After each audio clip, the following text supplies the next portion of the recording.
Hi, and welcome once again to another technical tutorial where this time we're focusing on using curve adjustments to change the color in our image.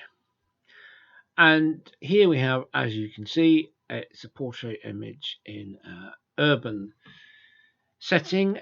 This is just straight out of camera. I haven't made any other changes to this image. We're just going to zero in on color curve adjustments.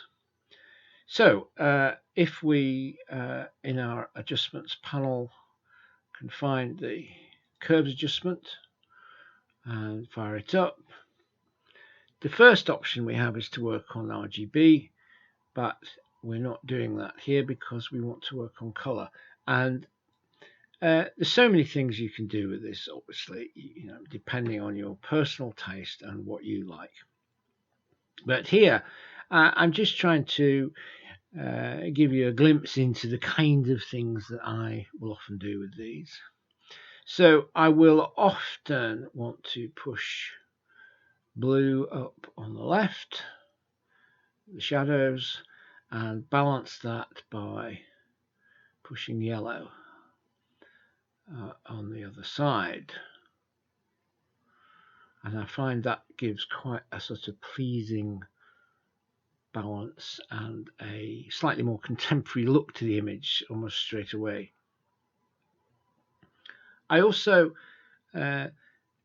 would suggest that you pay attention to your blend mode on these layers, because I, in particular, do not want color changes to affect anything other than color.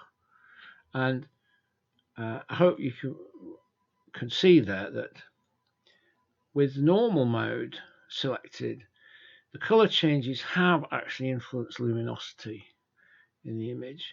And you can see when I set it back to color, it appears to darken the image slightly, and that's because that effect of my curve adjustment on luminosity has been taken away now. So that's just a tip if you want to isolate your color changes so that they only affect color in the image. I might decide to push some red highlights, which can often, if you want the effect of slightly warming the image there. But as an alternative to that, I was just going to suggest that you might decide that you would like to create a separate curve adjustment layer and just make your red highlight change there. And so that has the advantage that you've got that separated out now. If we just change blend mode again to just to color. So now I can zero out my red change, and I can just feed a smaller amount of that in. And so what I guess what I'm trying to do here is just add a little warmth without making it seem too red.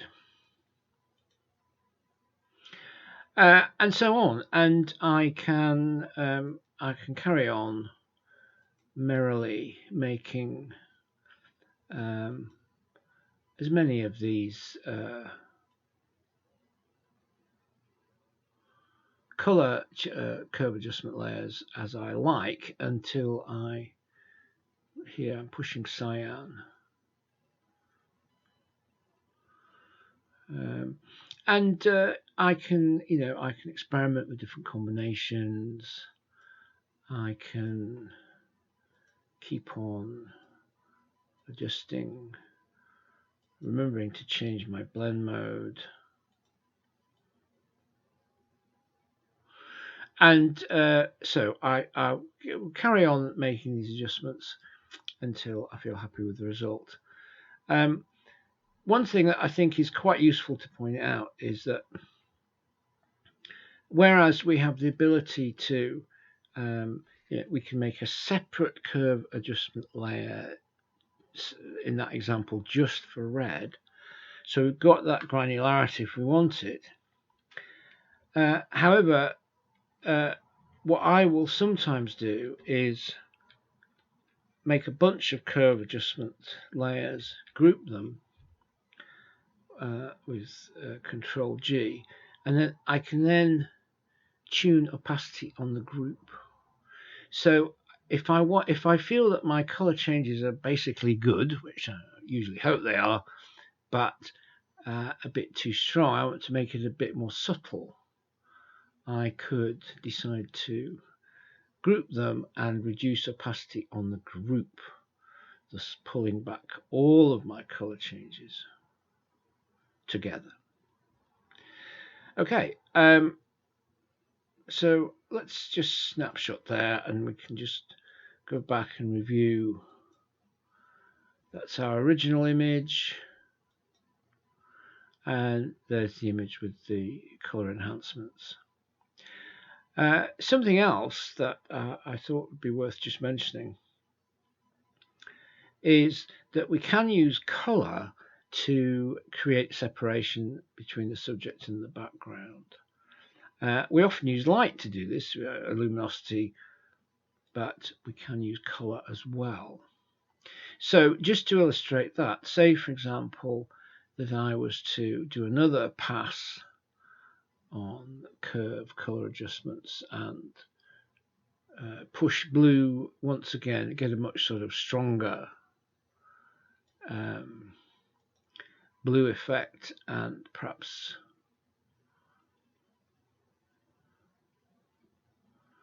push some cyan shadows there as well. And what I'm doing is I'm really just looking at the background, not too much of that, because what I'm going to do now is selecting my mask and remembering to adjust my blend mode. I'm going to set opacity to somewhere in this kind of 60-70 zone, because what I want to do here is I want to take this color change away from my subject. So I'm now brushing it off my subject.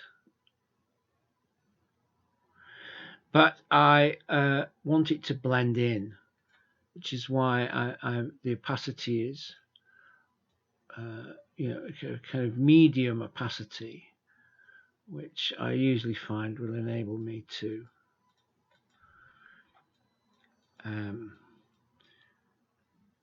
remove most of that color change from my subject, but leave enough of it there in the interests of having her blend nicely with the background.